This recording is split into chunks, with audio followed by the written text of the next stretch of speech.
Halo teman-teman semua, apa kabar? Balik lagi di pelajaran Sosiologi SMA. Kali ini kita bakal lanjutin pembahasan materi sebelumnya. Hari ini kita bakal bahas klasifikasi kelompok sosial bagian kedua.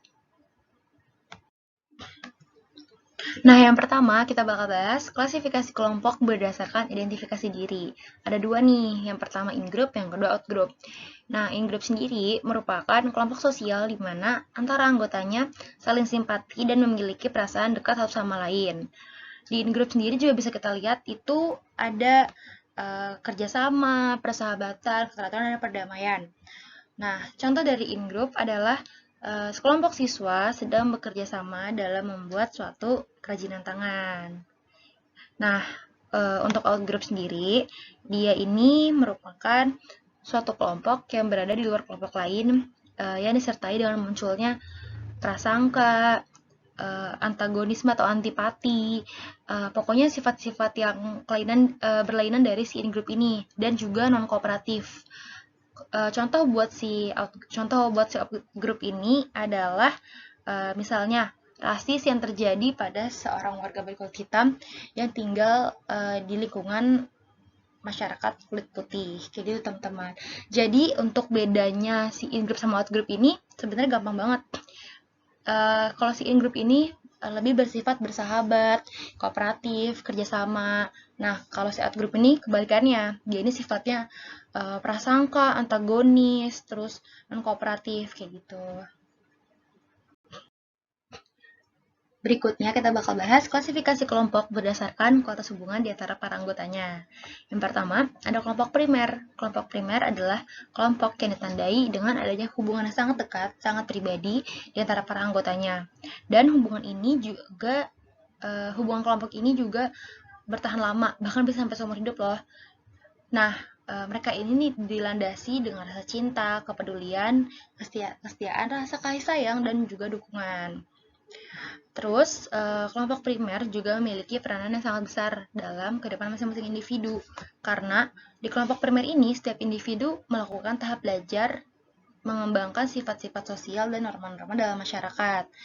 Nah, karena kelompok primer hubungan ini lebih intensif dan erat, hal ini juga menyebabkan banyaknya interaksi kan pastinya. Nah, gak jarang juga kelompok primer sering disebut face-to-face group gitu teman-teman. Nah, contoh buat kelompok primer adalah keluarga. Nah, pasti kan kita sama keluarga kita dekat kan. Dan juga ada teman-teman kita, teman-teman sebaya, teman main gitu. Nah, yang kedua ada kelompok sekunder.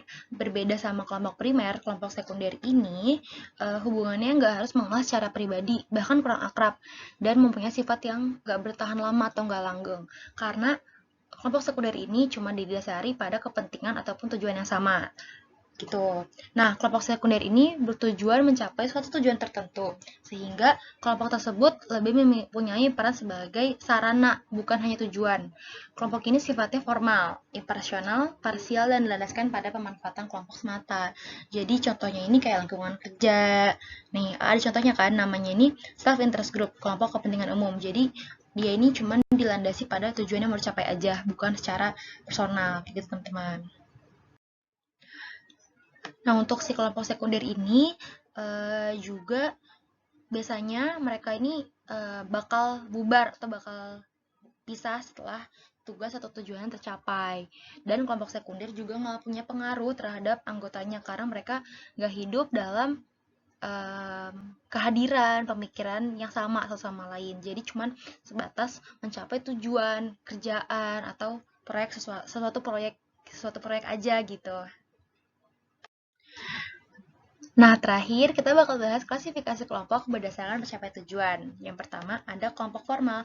Kelompok formal adalah kelompok yang mempunyai peraturan yang tegas dan sengaja diciptakan oleh anggotanya untuk mengatur hubungan para anggotanya. Hubungan para anggotanya berlangsung secara terkoordinasi melalui usaha-usaha untuk mencapai tujuan. Nah, kegiatan yang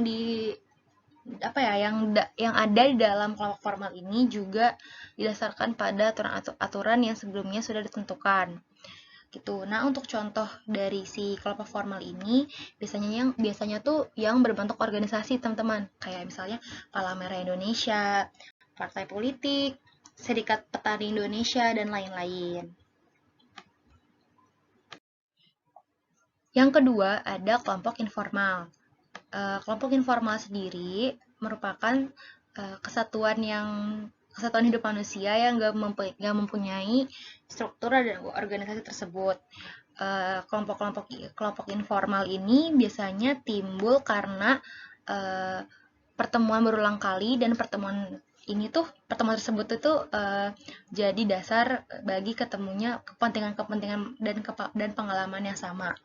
Contohnya adalah kelompok pengajian, rukun tetangga, kelompok klik, dan kelompok petani. Jadi, perbedaan antara kelompok formal dan informal, kalau kelompok formal lebih terstruktur dan memiliki peraturan-peraturan yang sifatnya mengikat dan mengatur. Kalau kelompok informal kebalikannya. Gitu, teman-teman. Oke, segitu dulu ya teman-teman untuk materi hari ini. Makasih banget buat yang udah ngikutin pelajaran hari ini. Tetap semangat dan dijaga terus ya kesehatannya. Dadah!